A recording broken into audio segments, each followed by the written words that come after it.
I did not know my dad, had no recollection of my dad. And all I knew is I was raised by my mom. And when I was 4, my mom met a man and I literally thought like, well, this is how dads come to be. Like they just sort of enter into the picture. Like they weren't there before, but they enter into the picture. Hmm. So this guy, my mom brings this guy over that she had been dating from work. And his first time in my life, 4 years old, that I ever remember a man actually walking in my house. Right. So I'll never forget, like, I was like, oh my gosh, like, I bet this is the dude. Like, this is the dad, right? She found the dad. Like, that's what's going on in my mind. So this guy walks in. He's wearing like a three-piece suit. He was a white collar data software, computer engineer type of a guy, briefcase, double Windsor tie, mustache, feathered hair. And he just comes walking in my house, my mom, and I'm like, oh my gosh, like, that's a dad. Like, that in my mind, I was like, that's a dad. And I shake his hand and we introduce it, and the first thing I ask this guy is, are you going to be my dad? Welcome to Parenting Teens Today with Jesse LeBeau. How you doing, brother? What is going on, Jesse? So you just came on my show, and I got to tell you, man, I got so many positive comments. They said your energy was really low, though, so I'm not sure about Yeah, that. I need it. Like, You're like, yeah, I'm to go do some jumping jacks. It's adult attention yeah, deficit disorder. right. It's so many words, I can barely get through that without getting distracted, I think. I had so much fun. I'm glad people are saying some good things there. Oh man, they loved it. They loved it. Like I had a lot of really cool comments. I actually got a text from a friend of mine who's also a client this morning. He's like, "Man, I'm listening to podcast with you and Jesse. Man, it's so good." Like, so yeah, lots of guys really liked it. You know, it's interesting. I feel like a lot of times we get excited when we hear other people saying the things that we have been thinking about for a while. Because it's a lot of this stuff like, am I going crazy? Am I the only one that sees this or is experiencing this with life or kids or family? And then when you're able to connect, like, okay, yeah, no, there's other people that feel this same way. I'm not a crazy person. It's kind of a, a great feeling. It Did you is. feel that and see that as well? Man, I'll tell you, like when you know, like I remember when I first started Dad Edge, and one of the most, I think, reassuring things that really came to light, and it probably came to light the fastest, was the fact that my struggles, like I was not alone with those. So like I know it sounds crazy, and I even think it's crazy that I say this kind of thing out loud, that back then, like 10 plus years ago, I felt like, man, I must be the only guy who's like face planning like this, because all my friends are telling me like, oh, it's good and they're fine and everything's good. And it's like, it's the things that we don't say.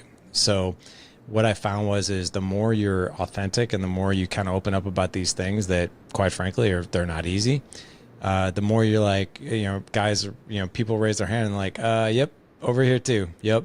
So yeah. Isn't that crazy? And we talked about on your podcast of basically this epidemic of loneliness and how we're not connecting like we should, right? And it's affecting everyone, whether it's an adult or a kid. And that's exactly what you did is you created a community for dads that can be there to support one another, to learn from one another, to encourage one another, to be there for each other during the hard times. I'm curious, and you've been doing this for almost a decade now, and is life changing, like you said, selfishly for you, of like, hey, man, I'm not the only one out here. How did this all begin? I wish I could say, it's funny, man. I wish I could say it began with like something like awesome, like an epiphany, like do you know who John Bernthal is, the Punisher? Oh, Like, oh yeah, yeah, yeah. yeah.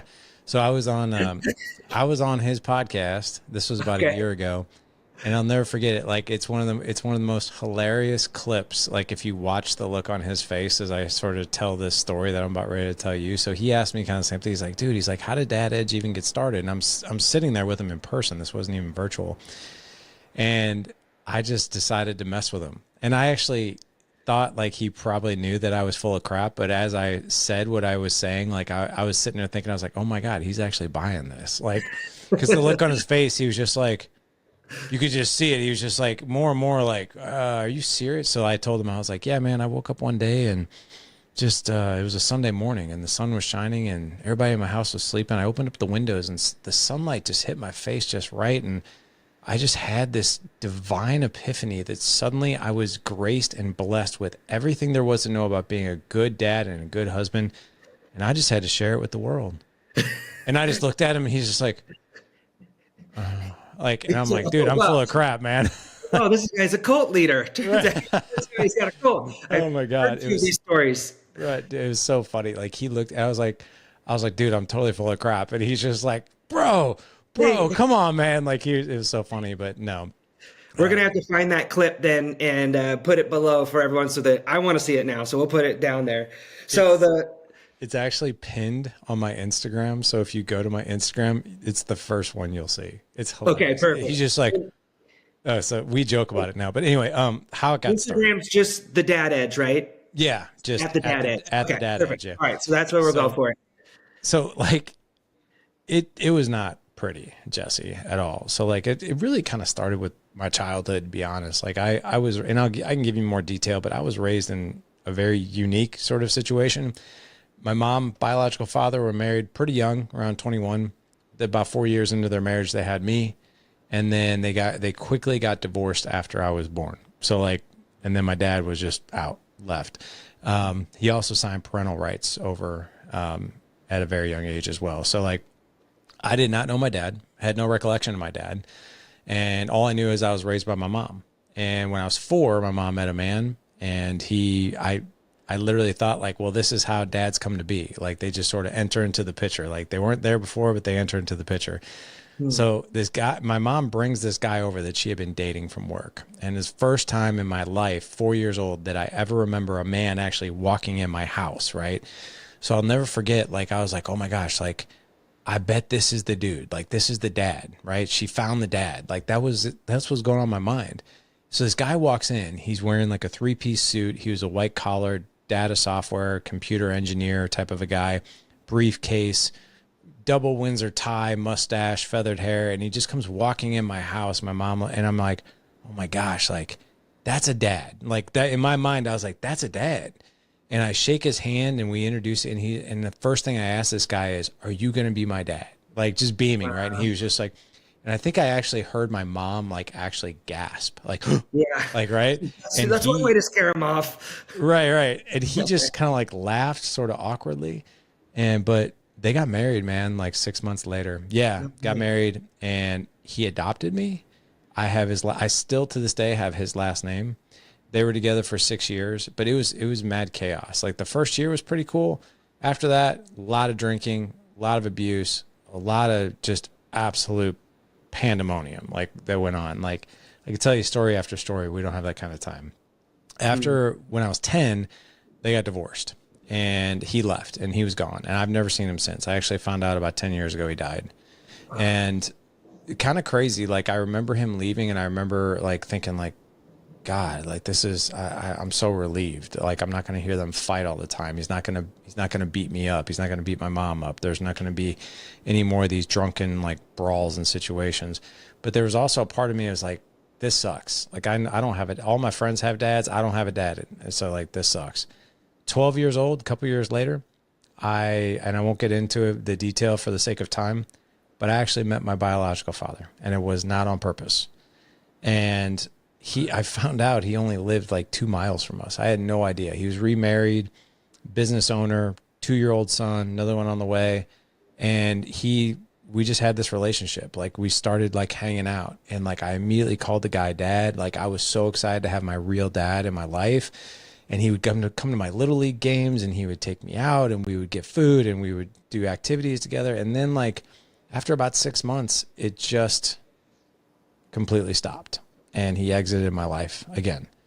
And that sucked. That really, really sucked. Because being 12 years old, you're like a preteen, and like I don't know, man. I just kind of like gave up a little bit on life. I actually failed the 8th grade. I had to do 8th grade twice. Wow. And it wasn't because I didn't have the brains. I just gave up. Went on to high school, went on to college. My mom got married a total of 3 times, but there was always a dude. There was a revolving door of just the same type of guy, partier, alcoholic, abuser, just disasters, right? So something really interesting happened. Graduated college, married my college sweetheart, still married to this day, 21 years. Fast forward to I'm 30 years old. I'm in the medical device industry. I was a sales rep for a medical device company. Really successful career, married, first son on the way. I'm sitting at a Starbucks for a business meeting, and who came walking in for his morning coffee? My father. And that was surreal, dude. Like, I was just like, I'll never forget, like, a friend of mine that I was with, we also worked together. And I looked up and I was like, oh my God. Like, I just said to myself, I was like, I know who that is. And she looked at me. She's like, are you okay? You look like you just seen a ghost. I'm like, oh, I think I have. I was like, Yeah. you're not going to believe this. I was, yeah, what's that? Yeah, you have really. So Yeah. since you were 12. I hadn't seen him since I was 12, but I recognized him right away. And so she was just like, I told her, I was like, you're not going to believe this. It's like, my dad just walked in here. And she's like, what? Like, the one you haven't seen since you were 12? I was like, yeah. She's like, where is he? I was like, he's right over there. So, dude, without another word, she just took it upon herself. Because she asked me, she's like, what are you going to go say to him? I was like, I'm not going to go up to him at all. Like, I'm not going to say anything to him. Like, I'm 30 years old. Like, I've never been a part of my life, you know?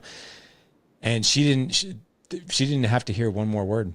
She just took it upon herself. She just got up and walked right over to him and sat down at his table and just started talking to him. And I'm like, what is she doing? And suddenly the guy comes over, extends his hand, shake hands, most awkward thing ever. But that was the launching pad for my dad. Now has been back in my life for the past 19 years. He's still married to the same woman, has been for 45 years, I think, plus. Two younger half brothers, and we have a very actually surprising functional relationship. But how did Dad Edge get started? I want to share that with you because it was a template and a blueprint for a lot of crazy things that were out of the ordinary that happened. So when I got married, I was like, you know what? I want to be a good dad. Like, I didn't have it growing up. I want to be a good dad. I only want to be married once. I want to do this thing right. And I wasn't doing any of it right.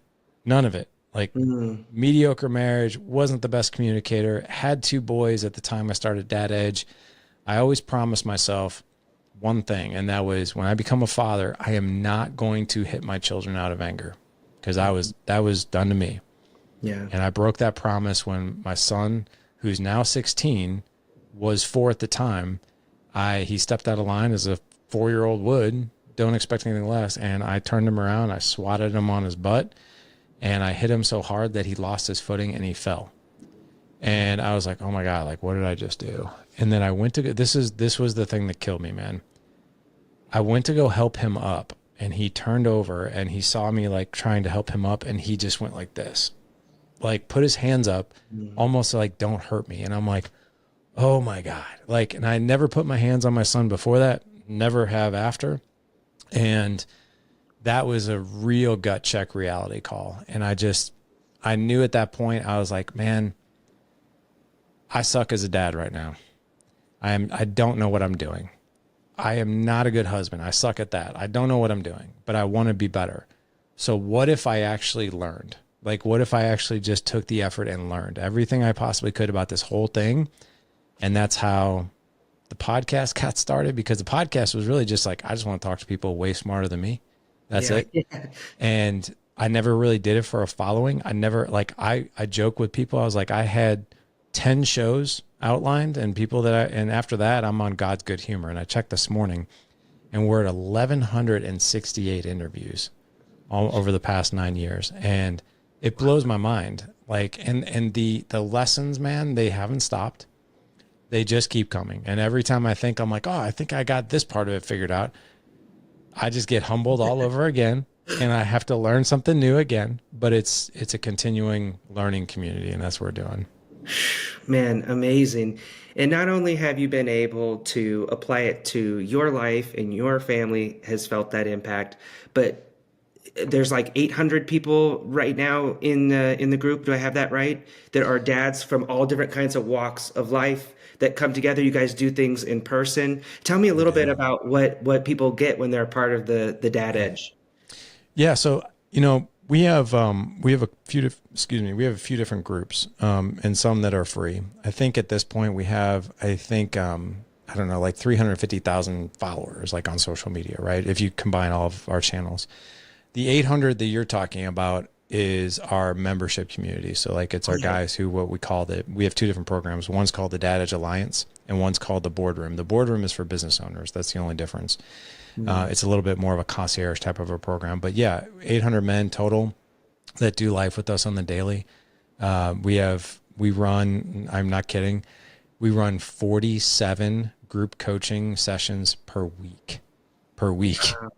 And a lot of guys are working for me, and a lot of coaches are working for me, and we help men with marriage, with parenting, with patience, with mindset, with leadership, health, optimizing their physical, mental, emotional, spiritual health, all of those things. Basically the education that you never get. That's what we're giving these guys. Isn't it crazy? I think we laughed about that last time of like, in order to become a parent, there isn't a test that you have to take. There isn't a guidebook. There's a few things out there, but most people are going into it completely blind and the hardest job out there. So Right. that's awesome. One thing I always like to ask people, and I think sometimes it's because it's the questions you want people to ask you, but can you share like one or maybe two just like awesome experiences from people that you've worked with who've maybe come in and had difficult circumstances and they found their tribe and their community, and then there's just been some awesome fruit that's been the result of that? Man, I You can appreciate only the choose question. two out of all. Yeah. This is probably the hardest part. No, I appreciate the question. I'll give you a couple of really fantastic examples. So I'll give you three of them. One will be a little bit longer in detail, but the story is so unique. Okay. And then I'll give you some short ones. But real quick, I was smiling as you were like, oh, you have to have all these qualifications to do this other stuff. Anytime I hear that, I always think of the movie Parenthood that was in the 80s, like where Keanu Reeves was like a teenager in the movie. And he was telling his mother-in-law, he's like, you need a license to drive a car. You need a license to even catch a fish, but they'll let any jackass be a dad. Like, Yeah, it's so I true. think of that. Yeah. But couple of stories. So like there's a guy in the boardroom. So the dad is he's a business owner, owns 7 Del Tacos. If you look at him, we actually look like twins. It's crazy. His name is Ryan. He was on one of our coaching calls this morning. We were talking about like, hey, what's a win that you can share that's been really meaningful in the past 7 days? And dude, this guy was almost in tears because he was like, I got the most amazing text message from my 15-year-old today, his 15-year-old daughter. I was like, what is it? And he read it and he was just like, Dad, I know that this is random, but I just want to let you know you were the most awesome dad that any daughter could ever ask for. Thank you for always taking the time to talk to me, being so interested in my daily life. Like it doesn't go unnoticed. Like just that simple. And he was like, and I was like, why is that so meaningful to you? Like I was just curious. And he's like, I joined this group a year ago. I did it because I really wanted to get my marriage back on point, but I really wanted this connection with my oldest daughter, and I didn't have it at all. Like we were like ships passing the night. I did not know how to talk to her. I didn't know how to relate to her. Like I was kind of like annoying to her. And he's like, and I just took in every single thing that you guys have taught me for the past year and just implemented the heck out of it. And now we have the relationship that I've always wanted, and I never knew how to do it. So that's one right there. Yeah. And from this morning. Yeah, this was from this morning. Yeah. Okay. So fresh. I love it. Yeah. We've had guys too that have come in like marriage, right? Where they want this connection so badly with their wives, but they just don't know how to have better conversations. They don't know how to create intimacy. They don't know how to make her feel seen, heard, safe. They don't even know how to communicate like, hey, I'm going to do all these things for you, but here's what I need too. Like they don't know how to communicate that to their wives. So like we help these guys build their intimacy and their connection with their wives from the ground up. This one guy, like, and I'll just be real with you, he hadn't had sex with his wife in like 3 years. And like he came into a coaching call last week and he was like beaming. He's like, you're not gonna believe what happened. And I looked at him, I was like, I think I know what happened. What happened? Yeah. But like what he's done is like the cool thing about it, right? Because there's no manipulation, there's no tactical things or coercion or anything like that. It's literally just teaching, this is how you connect with your wife. This is how you communicate. This is what she needs. This is what you need. This is how you both come together. So that was another one. But the one that really, really hits home for me, man, and this guy's in our boardroom. His name is, I'll just call him Mark. Because I don't want to there's a lot of detail in this. So this guy owns a company. I'll never forget this guy applied to be a part of the boardroom. he pops up on Zoom, and this is before he joined. And I could see right away he was very professional. Like his office, there were like accolade things in the background, and he looked very professional. And I'm like, and it just immediately, like he looked like a rock star to me, like as far as business goes. And we introduced ourselves, and I said, so tell me, why are you here? And he goes, I'll never forget this. He goes, well, I just sold my business last month for $42 million. And I'm like, $42 million? And he said, yeah. And he looked really upset. And I was like, dude, congratulations. I was like, that might be the biggest, sales ticket I've ever heard, or at least worked with. I was like, so why are we here? And he's like, and then he just paused, and he's like, I have 3 boys. They're 10, they're 8, and 6. I've been married for 15 years. I went home last month, and I told my wife, guess what? Guess what? We sold the company. $42 million. He goes, you know what she asked me? She didn't even blink an eye. She goes, does this mean you can finally have donuts with dad, with the boys at school? It's once a month. You've never been there. Does this mean you actually get to do that? She could have cared less. Like, didn't even was like, yeah, awesome, right?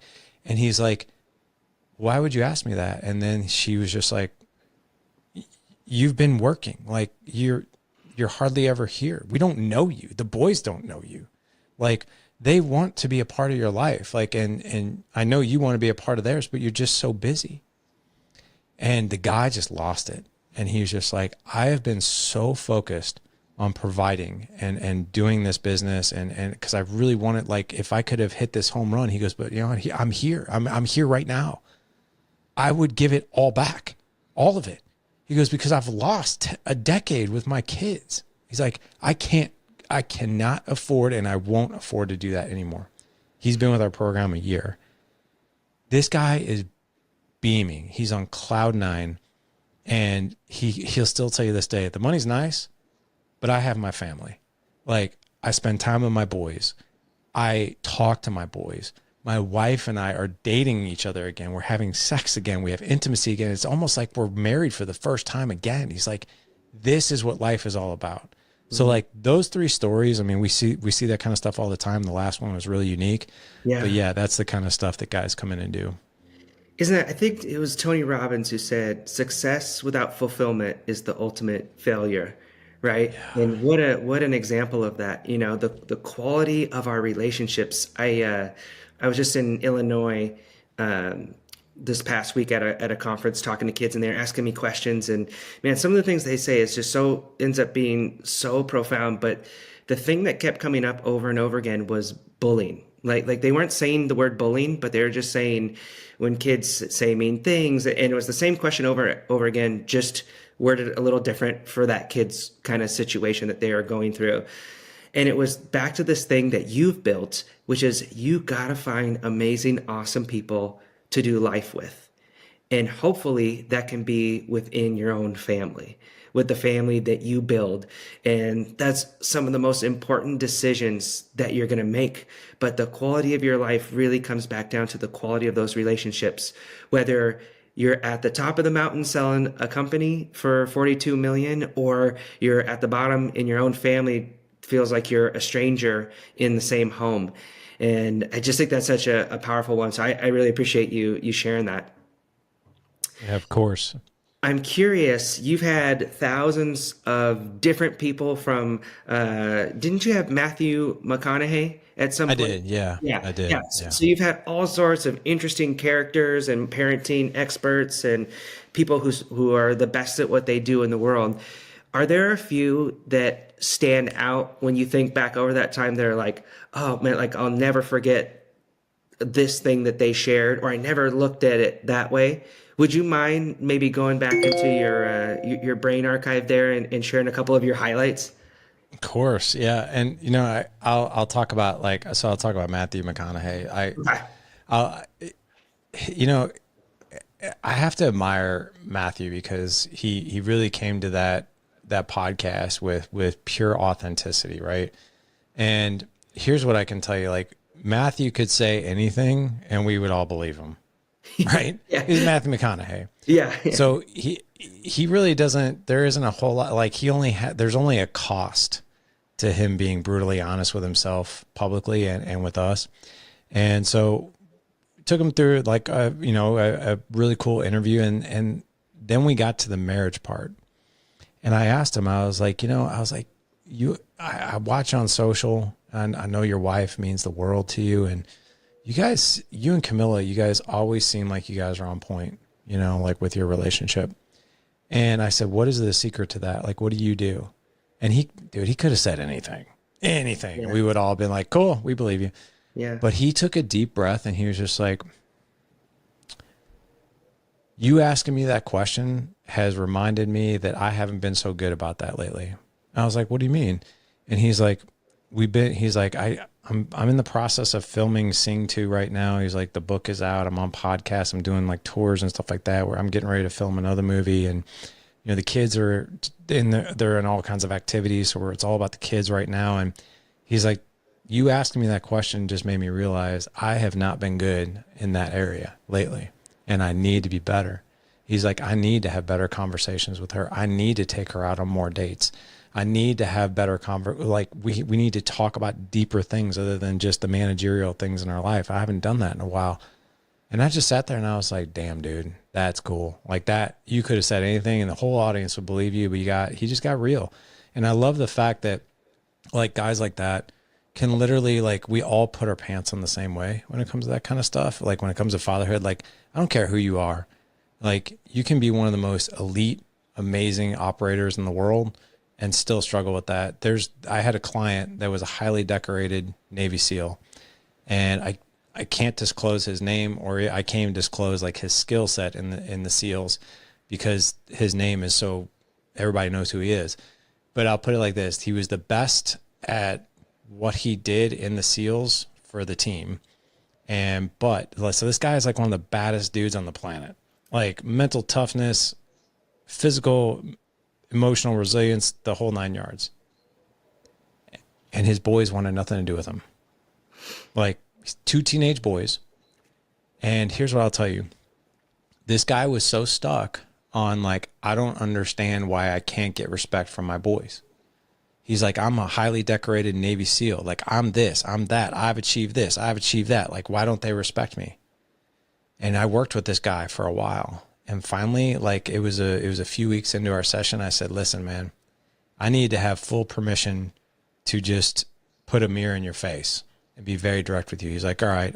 I looked at him. I said, your boys don't care about you being a Navy SEAL. They don't care how many medals you have. They don't care what you did in duty. They don't care your skill set. They want you to be dad. That's who you need to be. That's who you need to be.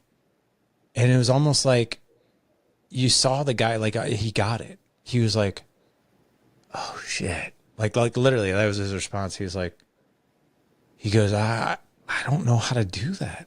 I was like, we're going to figure that out. Don't worry. Worked with him for a year.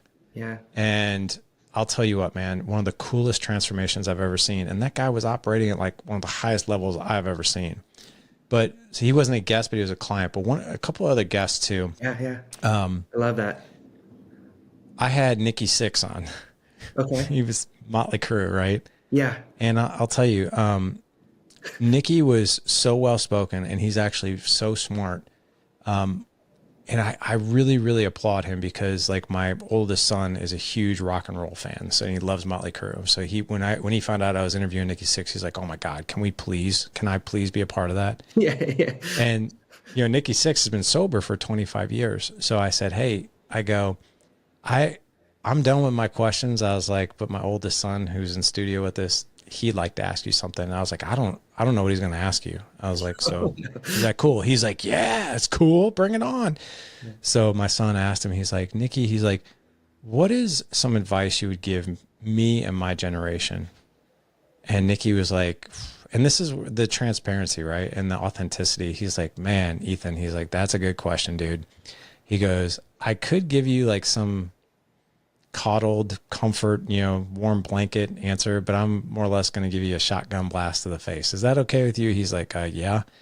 And Nikki was like, listen, man, when I was your age, like, all my dirty laundry's out there. Like, we get together, like at your age, we be smoking weed and drinking beer, stealing beer from like our friends' dads and all this other stuff. You're like, He's like, this is not what we want from. I know. I'm sitting here thinking, I'm like, oh my God, what are you going to sell my kid? Right. Yeah. And he goes, but I'll tell you, he goes, your generation, the drugs out there, like, dude, they'll straight up kill you.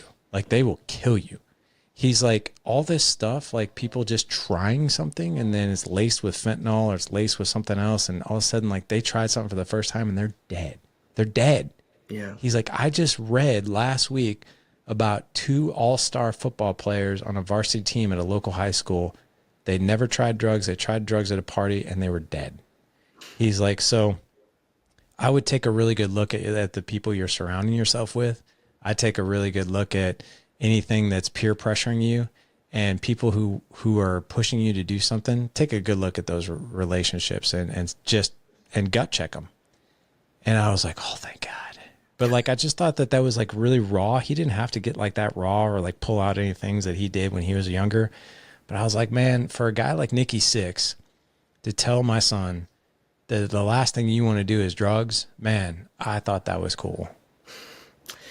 Yeah, and I can speak to that even just at the airport 2 days ago. A car pulled up and had like a, justice for, and then it had the kid's name. And I Googled it, a phone waiting here for a ride. And it was a kid right here where I'm at in Arizona who had tried a drug for the one time and it had fentanyl in it and killed him. So, I mean, as much as, he's saying this in a different generation, like he's spot on the money.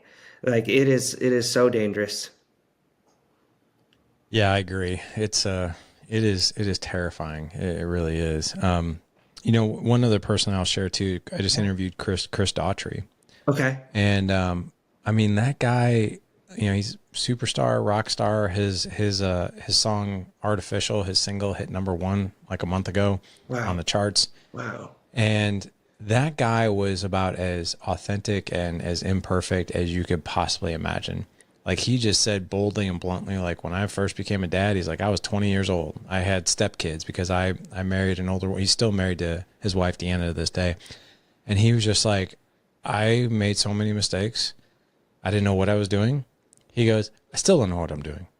He's like, I still fall on my face constantly in that area. He's like, I can sing any song you want and I have a great range of the voice. He's like, but put me in a situation where I'm tested as a dad. Whew, that's a test, right? So I think a lot of these guys, like they just bring humanity to this area of our life that we have a lot of shame and a guilt if we don't have it all figured out. And you got these superstars that talk the opposite. They're like, man, I struggle with this too. That's what I'm saying. Like, it doesn't really matter. What I've found is no matter who I'm interviewing, how high level they are, we all put our pants on the exact same way when it comes to these areas. I think you really nailed it too when you were talking earlier about your kid doesn't care that this is what you do for a living or this is what you're known for. They just want dad. And I feel like I've heard that in interviews, whether it's someone, a huge star like Kevin Hart, who's like, yeah, anything I do, my kids are embarrassed by me and they just roll their eyes because it's dad. Or the NBA player, and it's like, cool, you do all those things, but you're a dork at home and you take too long and we're waiting for you in the car and all those things. So just showing up as the best dad that you can be is so huge. What do your kids think of this empire that you've built? Do they think it's pretty cool to come in and ask some questions to some people that they're fans of? Does it get a little bit overwhelming sometimes? How's been kind of their, walk around what you're doing? I mean, so it's been such a really cool experience and extremely like pie in the face, humbling for me at the same time. And I'll share with you why.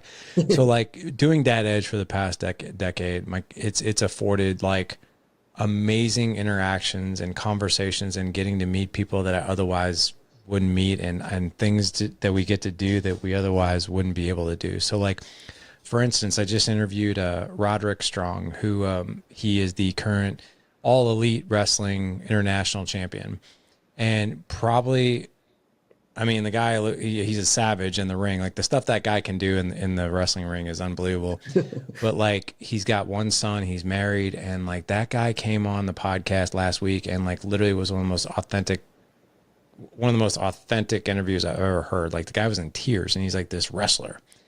And he's like, hey man, like we're going to be in St. Louis for pay-per-view. I want to get you tickets for you and your son. And for me, my 10-year-old, he loves wrestling.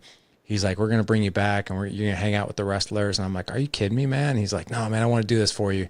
So like I took my 10-year-old and he got to meet these superstars. And I also took my 10-year-old, he got to meet Chris Daughtry. And, you know, like, I brought my oldest to meet John Bernthal, you know, like, and so anytime we have like really big names like that or stars, I'll bring my kids along with us. But a lot of these people, man, that they're like the rock stars, like we get to see them in concert, you know, like, or like the wrestlers or that kind of thing. Like it's just really, really cool stuff, which is really awesome. I love that experience for us. Right. And my 10-year-old was saying this past Sunday when I took him to wrestling, he's just like, it's like the coolest life, Dad. It's like the coolest thing ever. I was like, you know what?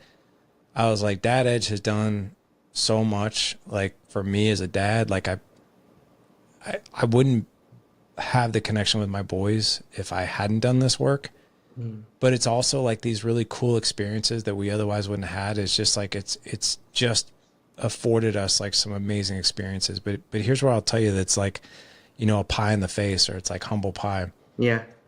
I do this for a living. And I screw up every day as a dad. Every single day. Which my imposter syndrome alarms are like 911 a lot. Like I have a course, Jesse, on how to be a more patient dad. I actually taught a course with 6 skills to make you more resilient, more calm, more patient, less reactive, more responsive. And then when I lose my cool, I'm like, what? Like what? Like what? You know what I mean? It's like, it's almost like got a plan until you get popped in the face. I'm telling you, man, it's almost like it's like the guy who goes to schools and teaches kids on not to do drugs, and then you'll find the same guy on the corner selling drugs. Like that's what I feel like sometimes. Like just like, but I also know that. Yeah, but I also know like we're human. Like you do the best job you can. You know, if anything, like teaching what I teach has brought more awareness. But oh my gosh, man, it's also, it screws with my head sometimes. I'm not gonna lie, when I screw up. Dude, I totally feel you on that, because I am the person that goes and talks at schools about having a good attitude. And I can be just the young version of Larry David, where everything it gets me flabbergasted and like, what are you talking about? And then it's the ultimate accountability. Like, nope, gotta try to hold it together because this is what we're talking about in life, and we gotta walk the walk. So, yeah. Oh man, I appreciate you being so open and honest about that. And I'm glad that they're having fun, because like you said, if you hadn't jumped in there and done the work, then a lot of these things wouldn't happen. I know one of the things that you're big on is communication with your kids and having difficult conversations. And I also want to jump into the book stuff too. So maybe we can seam it all together, or we'll hop there. But can you talk about creating that environment where kids feel comfortable talking about anything that comes up, and kind of what you've learned, how to set that up in your own home? So, yeah, I mean, as a dad, right, as a parent, or it doesn't matter if you're a parent or not, because the same skill sets apply. You need to use these types of things when you're married. You use them in the workplace. Use them all the time. And what I'm really talking about here is creating an environment of psychological safety through communication and conversational excellence. That sounds like more of like an academic statement, but I'll give you an example. So, and I'm having to think about this a little bit, because I just had this conversation with my oldest yesterday, and it's, you know, we had to talk to my oldest about a few things that we've seen that my wife and I don't agree with, right? And some red flags that we've noticed, and we had to have a conversation with him. But it was also important for us to keep what we call the doors always open, right? Like saloon doors, right? To where like most of us are raised in an environment where we avoid talking to our parents. And we always want to keep our relationship open to the fact that always feel safe here. You know, even when we talk about the hard stuff, I want you to feel safe here, right? So like if I want my kids to feel safe, and if I want them to tell me things that they otherwise wouldn't, and for them to also receive things that we're talking about, then I have to create that environment. So like, I'll give you an example. Body language is a big one.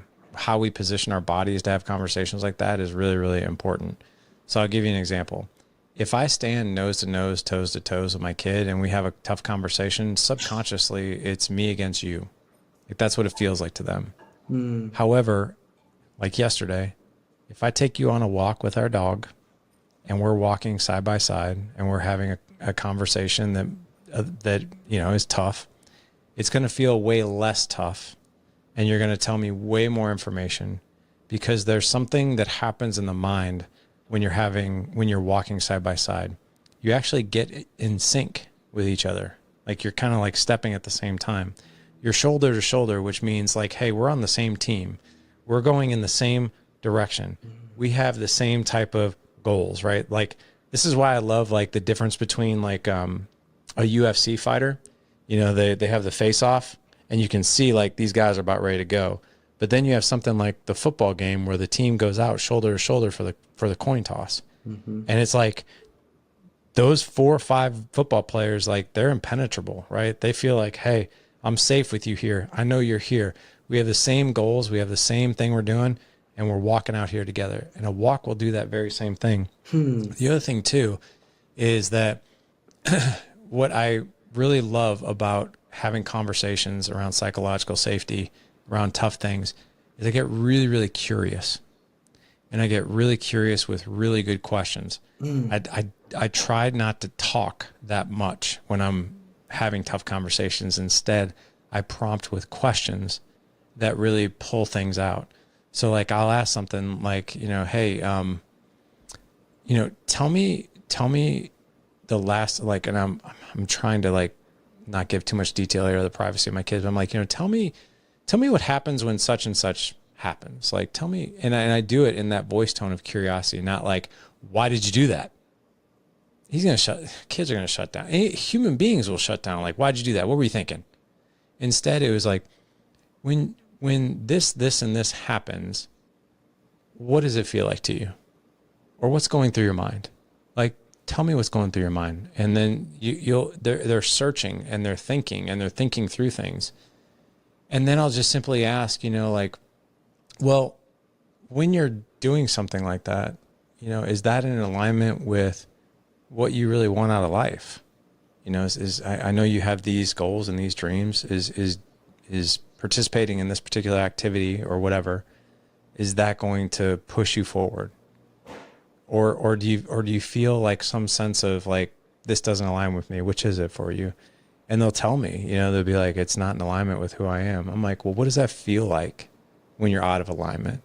You know, and then they'll just talk about it. And I'll be like, you know, is that a feeling that you just want to have all the time, that you want to perpetuate that? Or would it feel better if you didn't have those feelings? And basically what I'm doing is I'm just getting very curious. Yeah. I'm asking questions, and I'm doing it in a voice tone. I'm doing it in an environment where, hey, and I tell my kids, like, listen, man, we're on the same team here. This isn't me against you. I'm your dad. I'm not your friend. I'm here to guide you. But I'm also here because I'm curious about what's going on in your mind, not just telling you what to do or what I think you should do. Let's really dissect like what's going on. And I think from a father perspective or a parent perspective, like kids really, they gravitate to conversations like that versus like, what the hell were you thinking? What's wrong with you, boy?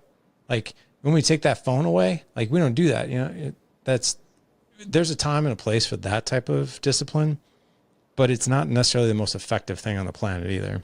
Man, so it really sounds like just seeking to understand genuinely and sincerely and not just act out of frustration, which is a lot easier said than done. Like you said, I'm the guy coaching patience and how to be calm and all these things. And it could just be absolutely mayhem trying to actually do that in real life. That's awesome. So I'm curious now, not that you have to go into the details or anything, how did your son receive this conversation that you just had, even though you did all of these kind of social, emotional, intelligent ways of going about it, which is probably a lot different than most of our parents did with us, which was more, I'm scared of that guy. Like I just don't want to make him mad and those types of things. Did it go pretty well? Was there some feedback? Like how did it actually break down? It went really well. And I don't know if you know who Chris Voss is. Yes. Okay. Yeah. Negotiator, so, right? The negotiator, right. Yeah. So like the way Chris, if you can make a terrorist who has a hostage feel comfortable, seen, heard, and safe, and then you can make your teenager feel the same. It went really, really well. The other thing too is I like when we have tough conversations like that, and let's just say we have to make a pivot. We have to do things differently in our life, right? I'm talking about my kids. Yep. Yesterday, we were talking about like, hey, in order to fend off bad things or things that tempt us or just whatever bad habits that we have in our life, it's better to habit stack good things in our life to keep the bad away. So, my goal for the outcome yesterday was like, I want to make sure he understands what good looks like and he has a plan that he's going to execute upon. So what we did was I'm a big fan of what we call agreements, not because I told you so, if that makes sense. So like, for instance, I told him at the beginning of the conversation, this is kind of where Chris Voss walks in, where Chris Voss kind of comes in. And that is, I told him just outright, I said, hey, number one, the conversation that we're about ready to have, this is a safe place. I want you to feel comfortable to say whatever's on your mind. If you want to talk with basically no filter, like while we're on this walk, this is the place to do it. You can absolutely do it. I'm not saying I'm going to agree with everything that you say, but this is a place for you to just unleash everything. Okay. Is that agreed? And he's like, yes, that's great. Okay. I said, here's the other thing too. I can't promise you're going to like everything that we talk about. And I can promise that there are going to be points in this conversation you're probably going to feel uncomfortable. So that's like Chris's technique of like saying like, this is going to be tough and I'm telling you like it is, because that it helps deactivate those negative emotions that they're probably feeling about it anyway, right? If we bring that to the surface, it's easier to deal with. I told him, I said, at the end of this, what I would really like to do is I'd like to come to an agreement, right, of how we're going to operate moving forward and what that agreement looks like. So the way I think most of us were raised is if there was any wrongdoing, they're like, oh yeah, you did that. So this is what we're doing right now. We're doing this, we're doing this, we're doing this, we're doing this, we're doing this, we're doing this, and you're going to do it. And while you're like, okay, I'll do it because I don't want the negative outcome, but this sucks. Instead, what we do is we co-design an agreement. And I'm like, okay, we've gotten all these things out, right? We know what bad looks like. Let's talk about what good looks like. And let's come to an agreement that these good habits are going to be done on a daily basis. And what I want to help you do is come to an agreement of how we're going to stack wins every single day. How does that sound? And he's like, yeah. So I'm like, okay, if you were to start stacking wins, like what is one thing you would do right when you got up? He's like, I'd make my bed. I'm like, man, I think that's a great start. Like if you look at successful people, that's something that they do. It's like the first win of the day, right? So I was like, can we agree that that's one of the things that you're going to do moving forward? And he's like, yeah. I was like, great. So we popped it in our iPhone, in our notes, like, okay, that one's in there. And then we came up with a list of 8 other things that we were going to do on a daily basis. Some of them were quite simple. A couple of them were not so simple, but that's okay. But now it's not Dad told me I had to do these things. Yeah. It's the agreement that holds the clout. Because if the agreement's broken, I'm like, hey, the agreement's broken. Like, so what do we do about that? right? There are consequences if the agreement's broken, not because I told you to, but it's because we agreed on it. Like you actually came to the table with these ideas and we agreed on them. So that's a tactic I think that a lot of parents can really, really use is like, hey, it's not because I told you so. It's because you and I literally worked together side by side on what this new thing could look like. And you agreed upon it and so did I. So if the agreement's broken, it's not because you went against my word, you went against the agreement, which that's a much easier conversation to have. And it usually feels a heck of a lot better and really good to people who are doing an agreement and not under like a dictatorship, if that makes sense. Yeah. Collaborating and having them be involved as part of that process beforehand. And I've even seen with that a lot of times the kids will come up with harsher, like higher expectations and bigger punishments, if we can say that, for when they don't maintain what they're supposed to do, which is pretty interesting. So I love that, man. It is. Yeah. I'm glad that went good for you guys. If I could comment on that. So like if there's wrongdoing in the house, like we always ask the kids, we're like, what do you think? They're going to listen to a podcast and they're going to figure out that we knew that, but my wife and I will be like, this happened. What do you think is a fair consequence? And they'll come up with something. And I'm like, I wasn't thinking that bad, but okay. Yeah. Like I almost say it out loud. I'm like, sounds fair. Yeah. Okay. That's what we're doing. Yeah. But I'm sitting there thinking like, it's crazy to me that like most of the time the consequences they come up with are actually way more harsh than what I would have. Yeah. I've seen that. Done. I've seen that and heard it time and time again. Yeah. Last time we talked, you were putting your phone in a box just to get away from it so that you could be more dialed in and present with your family. I would love an update on that. And also just hear your kind of way that you're navigating your kids' smartphone usage. Yeah, so I think what you're talking about is RO. The RO box. The RO, yeah. We had a couple of guests come on who came up with this amazing product called RO, ARO. And it's a box. It's a decorative box, and these guys, it's wife approved, so it looks nice sitting on the counter. My goal, because one of the things that's an opportunity for growth for me, is I was terrible with my phone in the evenings. I mean, like I wasn't completely absent, but it would go off and I'd go to it, like, and I would be like, oh, it didn't matter what time of night, and I'm just like, you know what, this has got to stop. So I have a daily goal, no less than 3 hours. Completely and totally away from my phone, and it goes into the RO, meaning like it goes into this box and the RO actually measures my time away from my phone. And when I say away from my phone, a lot of people are like, oh, I'll just put it on the counter, or I'll just put it in my pocket. Yeah. And I'm like, there's something actually so incredibly freeing when it's out of sight, when it's not on you, when it's out of mind. And the funny thing is, I've been doing this now for, I don't know, 3 or 4 months, 5 months maybe.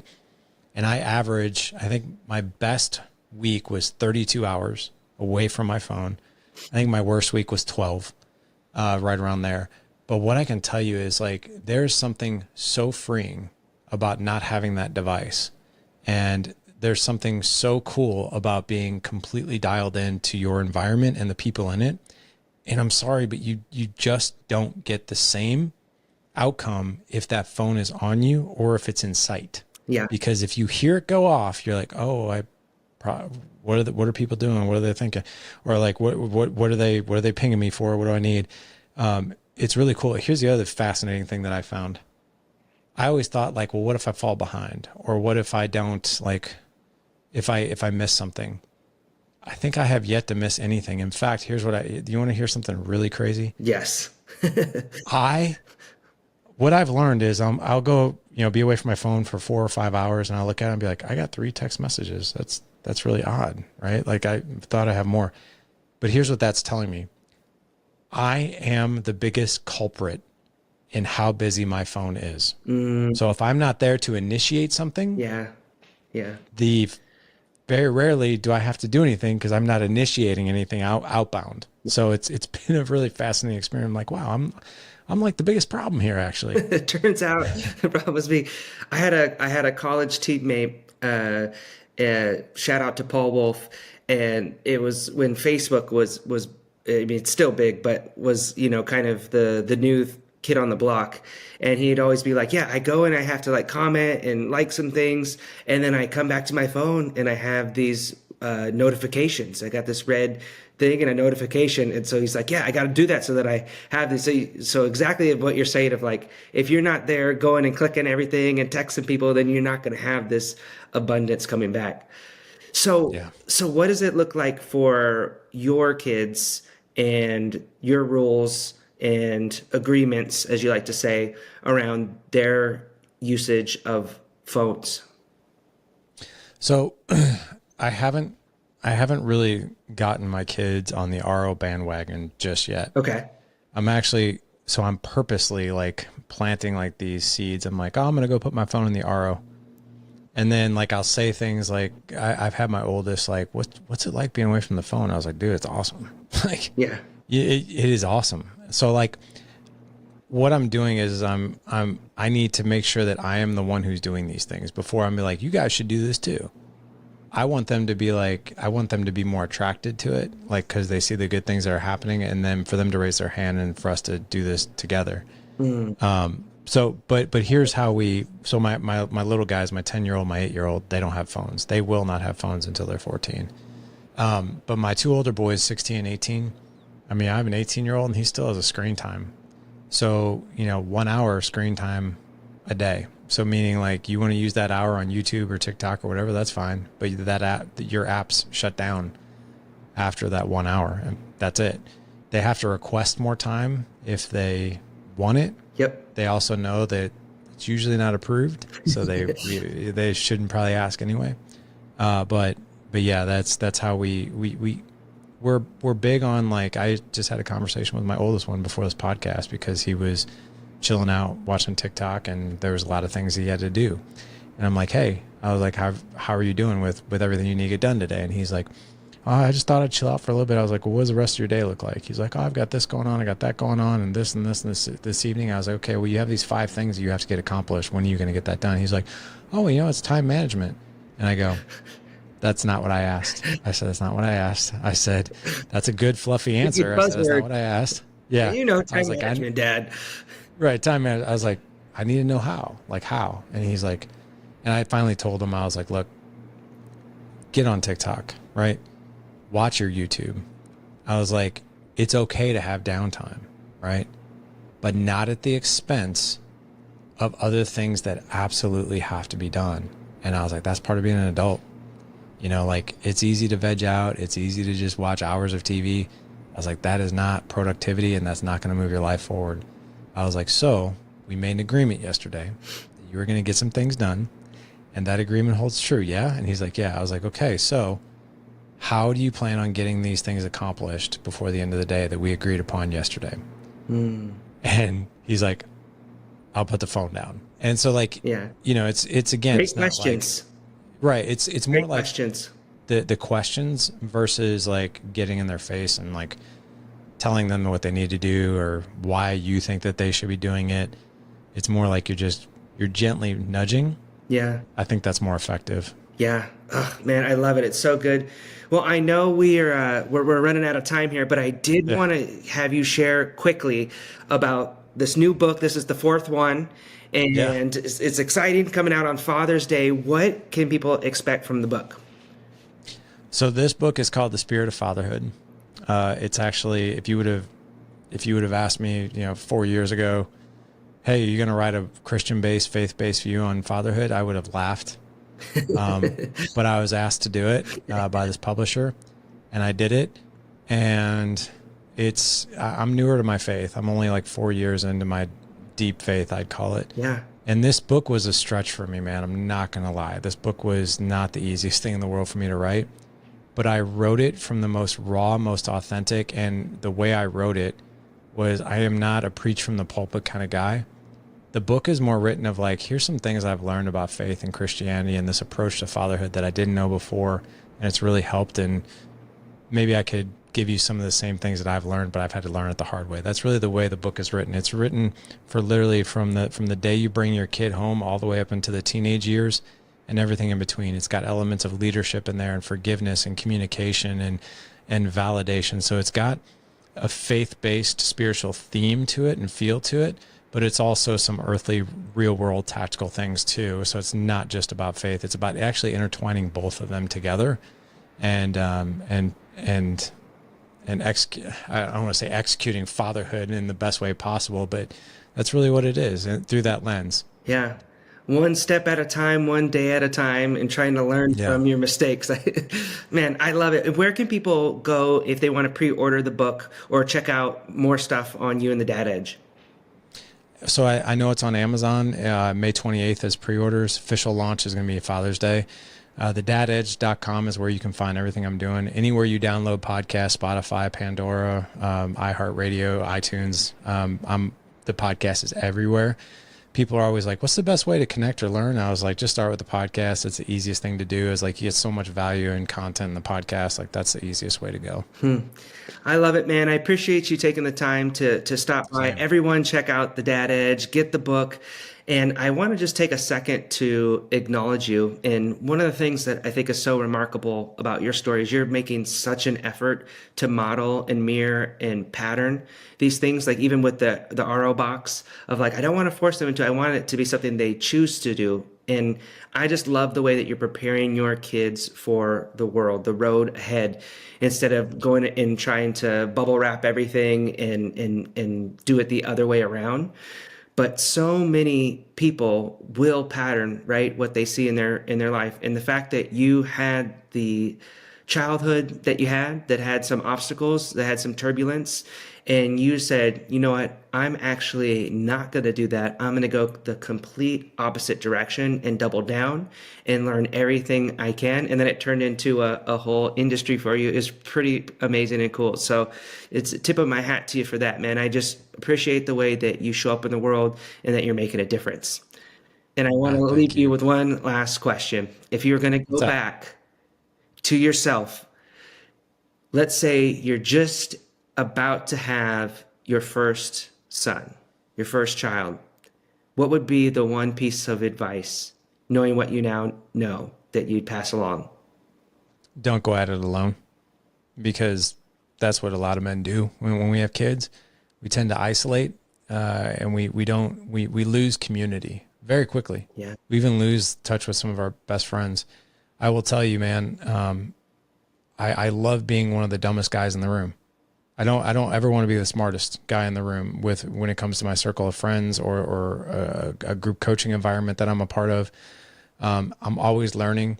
I joke with a lot of my clients because like every single year I have a coach on the payroll for me because I need to keep learning. I need to keep on point.